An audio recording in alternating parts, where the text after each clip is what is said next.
the whole outline.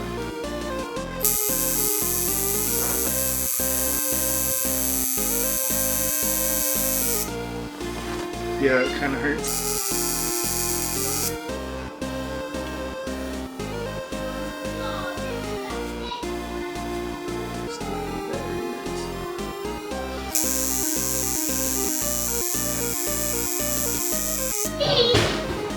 What you doing right now?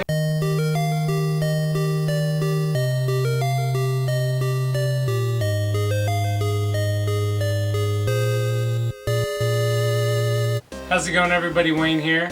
Before we start off this episode, I just wanted to let you know that I've been nominated for YouTuber of the Month.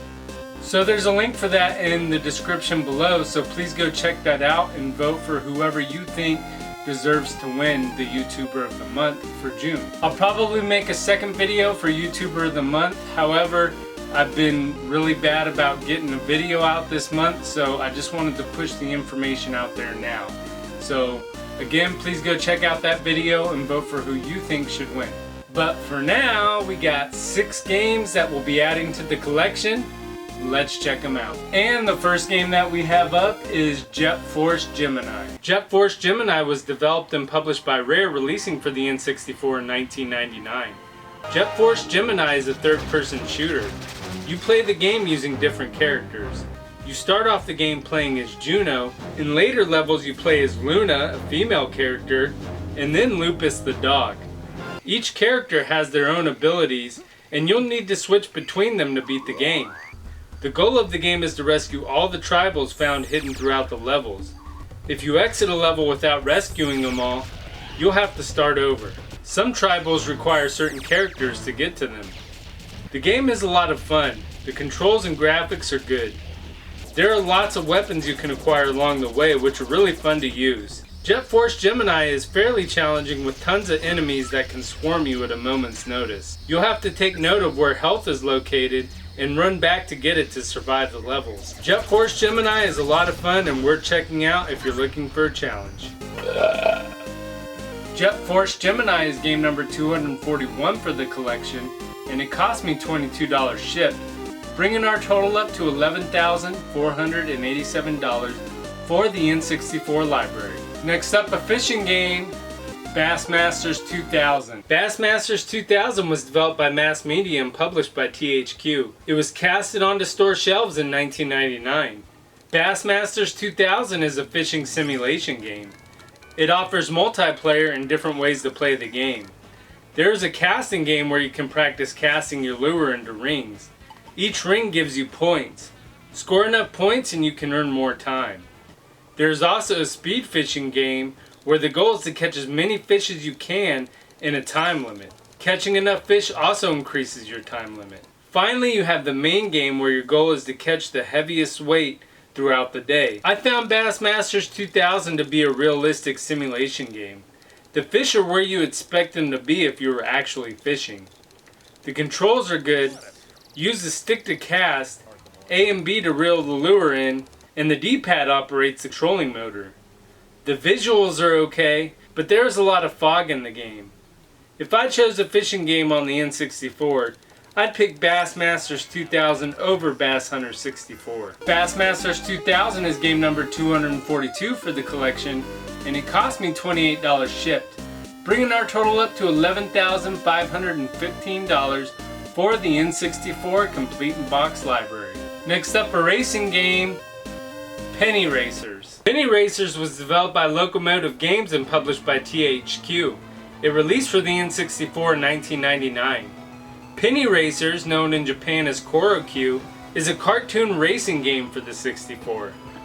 The cars are super deformed replicas of real vehicles. Although the graphics are cartoony, they are good. The controls handle good as well, but that's the only credit I can give this game. The gameplay is frustrating.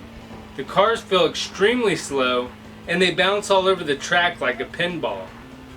If you get hit by another vehicle, hit a mine, hit a brick, or even take a turn too hard, you'll be doing barrel rolls all across the track. It doesn't seem like the cars have enough momentum to do that. The music in the game isn't bad. but it's drowned out by the extremely annoying sound of the car's engine. The engine sounds like you have bad AV cables connected to your TV. Penny Racers isn't the worst racing game on the N64, but I'd recommend sticking with Mario Kart or Diddy Kong Racing. Penny Racers is game number 243 for the collection, and it cost me $50 shipped, bringing our total up to $11,565 for the N64 Complete in Box Quest. Next up we have Barty. Hey Barty, how you doing? I'm doing pretty good. Next up we have Body Harvest. Body Harvest was developed by DMA Design and published by Midway. It released for the N64 in 1998. When I first put in the game and saw the story, I thought to myself that this was going to be bad. The graphics were plain, lacking any detail. Things got even worse when I started playing the game. The gameplay felt choppy, mixed with plain visuals. Once I overlooked those factors, I found the game to be fun. Aliens have invaded the Earth, and you are a soldier sent to destroy them. You can take control of all types of vehicles and search towns and caves for clues. You'll receive objectives that you must complete to advance through the game. You'll do things from finding dynamite to make a path, to searching for keys to unlock other areas. You also find different weapons scattered throughout. The controls are okay, but they take time getting used to. The weapon when driving vehicles automatically locks onto targets, which can be annoying trying to line it up. Overall, Body Harvest is a game worth checking out if you can get past the plain graphics and choppiness. Body Harvest is game number 244 for the collection, and the box and manual cost me $9 shipped. I already had the cart. And that brings our total up to $11,574 for the collection. Man, oh man. Next up, an uncommon game, Battlezone: Rise of the Black Dogs. Battlezone was developed by Climax Development and published by Crave Entertainment, releasing for the N64 in 1998.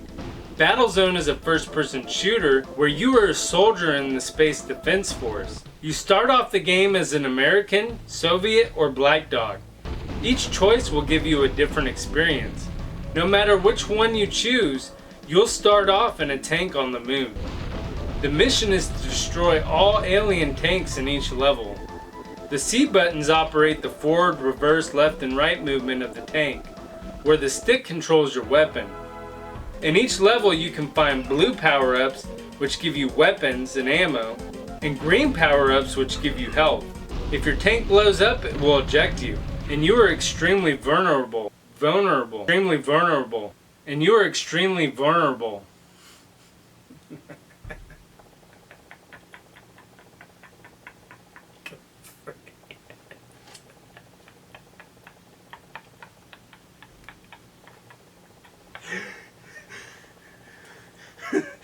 If your tank blows up, it will eject you, and you are extremely vulnerable.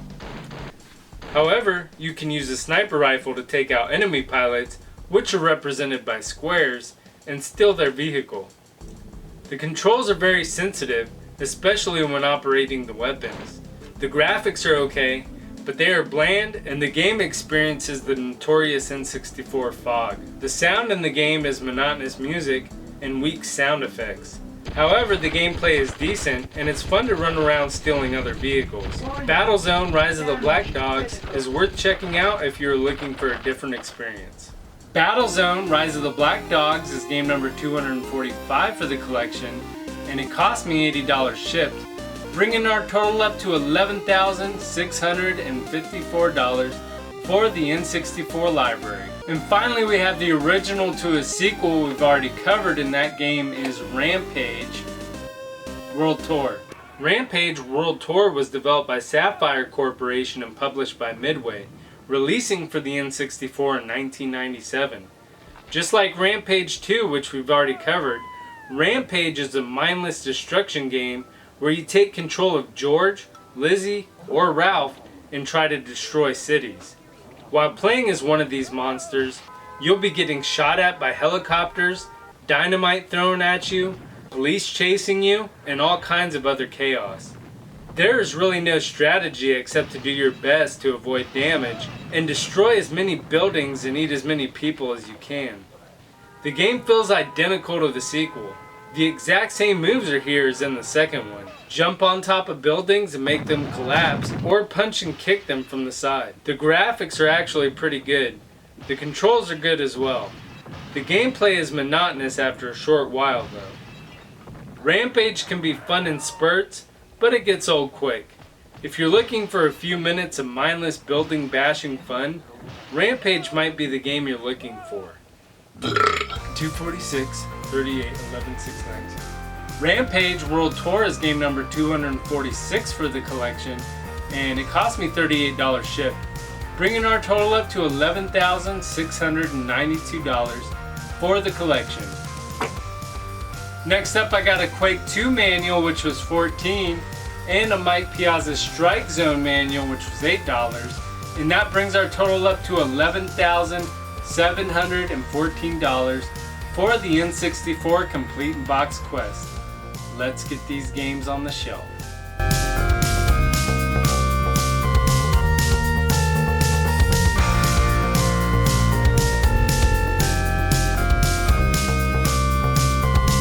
If you enjoyed the video, please make sure to subscribe. I'll be collecting the entire N64 library, complete in box, right here on this show. Also, make sure to leave a thumbs up for Force Gemeni. Until next time, I'm Wayne, and thanks for watching.